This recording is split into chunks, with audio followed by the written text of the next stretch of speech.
હર 14 નો દાડો આવો એટલે મુનની મારી 100 ડી ગાડી લાખિયા ધરા નમતી બાપુ.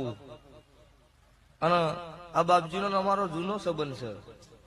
એ વખત ડાયાબિટીક ની લાઈન હતી ને અત્યારે ભગવાન માતાજીએ રોમે ગાદી આલી છે માલજી હુआ. પણ સ્વભાવવાળો ઈ તો ખોટું ન કર્યું હોય ના નોભીનો દીવો સાચો હોય એને ધૂણવા આવે કુળ ને કપટ ને વાતો કરતા હોય એને કોમ નહીં મારે. સ્વભાવવાળો એમને માતાઓ નવરી નહીં ધૂણવા આવે.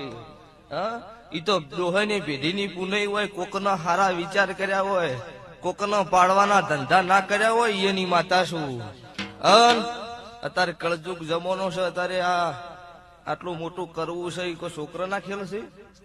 અને બાપજી જેને 5 જણાને ચા પાવાની તાકાત ના હોય ઈ પાછો વધારે બોલો અને ઈ કચડી કર્યા ઊંચો નો આવે. એટલે તમે તમારું કરે જાજો હું મારું કરે જાય.